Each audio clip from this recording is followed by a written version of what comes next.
les Hoki, qui n'ont pas en fait, qui ont une représentation du temps et de la temporalité complètement différente de la nôtre. C'est-à-dire que pour eux, il n'y a pas de futur, il n'y a pas de passé, ils vivent dans un éternel présent. Pour illustrer un petit peu plus mes propos, par exemple les conjugaisons des verbes, il n'y a pas de passé, il n'y a pas de futur.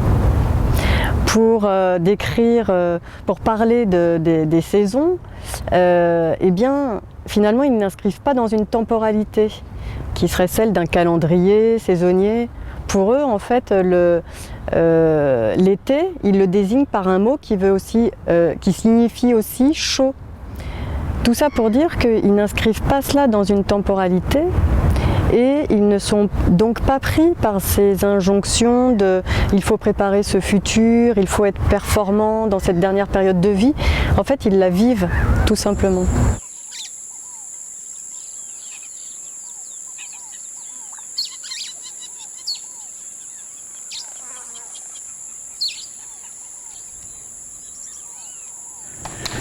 Oh ma biche.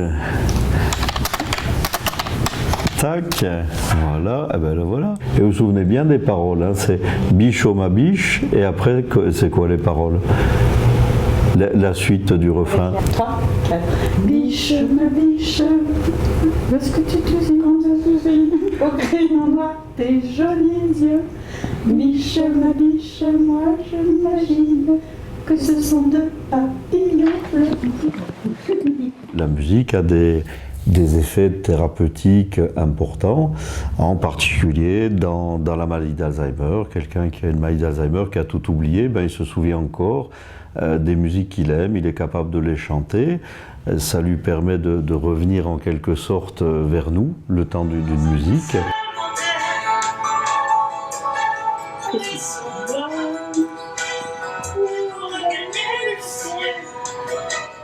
Elle ne se souvient plus de ses enfants. Pour sa petite fille, elle la connaît par son prénom. Et là, quand on lui passe des chansons qu'elle a entendues il y a 50 ans, elle les reconnaît immédiatement. Elle les chante immédiatement. Elle se souvient du refrain parfaitement. Et puis surtout, elle a le regard qui s'illumine. Vous voyez, quand elle est en dehors de la musique, elle est un petit peu dans le vague. Dès que la musique arrive, elle sourit. Le regard devient lumineux. Et comme le dit sa petite fille retrouve sa grand-mère. Le temps d'une chanson, elle la retrouve. Il y a un dialogue qui est faisable. Vous voyez tout de suite l'aigle noir. Elle nous dit, ah, c'est Barbara, etc. Elle se souvient de Barbara.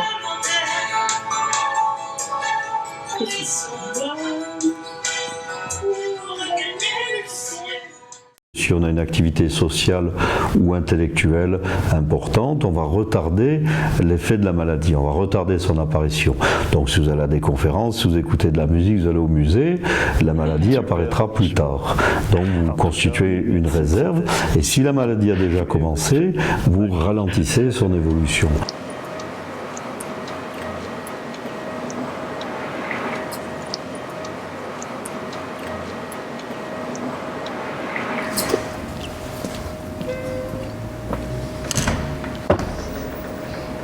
Alors, je suis à un moment charnière, puisque je vais prendre ma retraite dans 15 jours, après une vie professionnelle très remplie, pour une retraite choisie.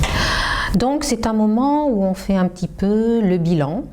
Et ce que j'essaye de faire, j'essaye d'appliquer le conseil que me donnait Edgar Morin, quand je l'avais rencontré il y a bien des années, qui me disait qu'il essayait de faire vivre en lui, à chacun de ses âges, le meilleur de tous ses âges, c'est-à-dire de dialoguer avec l'enfant qu'il avait été, puis le jeune homme, puis le vieillard qu'il serait un jour.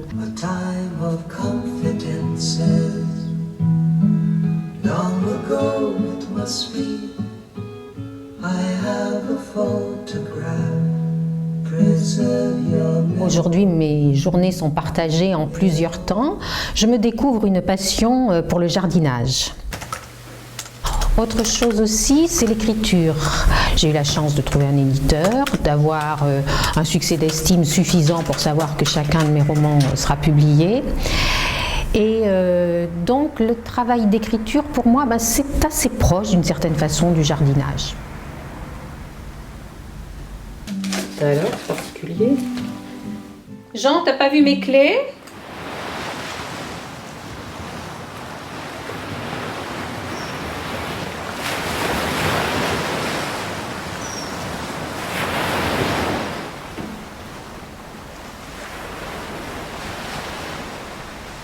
Je ne suis pas sûre qu'on peut vraiment se préparer. Je me rappelle un linguiste avec qui j'avais travaillé il y a très longtemps, je devais avoir une trentaine d'années, et il me disait qu'il avait toujours, comme moi d'ailleurs, tout au long de sa carrière, réfléchi sur la vieillesse et le vieillissement, et il me disait qu'en arrivant à la soixantaine, eh bien, il avait été surpris. Et il me disait: que peut-on dire à ceux qui un jour deviendront vieux? Il me répondait: rien, sinon préparez-vous à être surpris. Et je l'ai constaté pour moi-même, c'est-à-dire qu'intellectuellement, je crois, c'est l'âge que je connais le mieux, bien sûr. Mais effectivement, quand les premiers signes de fatigue physique arrivent, les premiers deuils, les choses comme cela, eh bien, on ressent une surprise. Donc je crois que la meilleure des préparations, c'est de se préparer à être surpris, à accueillir ce qui vient comme une nouveauté et en voyant comment on l'intègre, si on s'adapte ou si on modifie ou si on rebondit ou si on renonce. Je crois qu'il y a plusieurs chemins suivant les individus, suivant les moments, suivant les choses auxquelles on est confronté.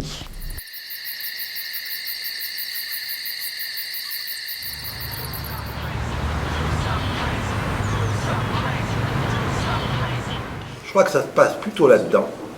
Un type, quand il dit « je suis vieux », c'est pas la peine, il devient vieux même s'il ne l'est pas. Il va vieillir physiquement, je crois, hein, physiquement, enfin physiologiquement, alors que peut-être qu'il aurait vieilli physiologiquement de manière beaucoup plus lente. Il faut noter effectivement l'importance de l'esprit et de faire la discrimination entre l'esprit et la dégénérescence du métabolisme et du corps. Ça, c'est certain. Et l'esprit peut avoir le dessus sur le corps ou au moins nous aider à surmonter les grandes difficultés.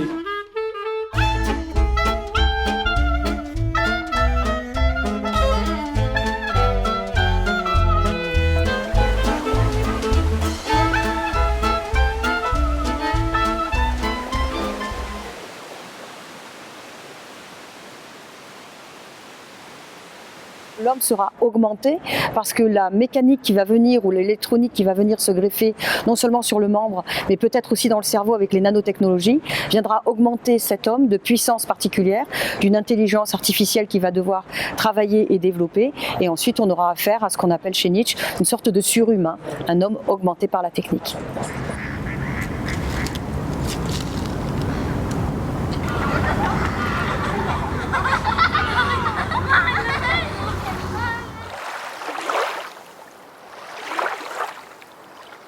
Peut-être que les hommes sont en quête d'une éternité, il y a un désir d'éternité, nous disait Alquier à un moment donné. Ça veut dire que les hommes ont peur de la mort. Peut-être que d'avoir pensé qu'il y avait une vie après la mort, c'était une façon de ne pas en finir avec la fin. Et donc il y a peut-être une volonté de dépasser cela et de profiter encore un peu de l'existence. Surtout qu'en vieillissant aujourd'hui, les hommes et les femmes se rendent compte qu'elles vieillissent en étant mieux accompagnées, mieux gérées même médicalement, puisque on n'est pas encore né, qu'on est déjà pris en charge par la médecine. Et donc toutes ces techniques et cette médecine dont on profite toute la vie, quasiment, j'ai envie de dire, eh bien, donne envie d'avoir un corps sain et beau, même en vieillissant. Et donc, on n'a peut-être pas envie d'abandonner immédiatement la vie.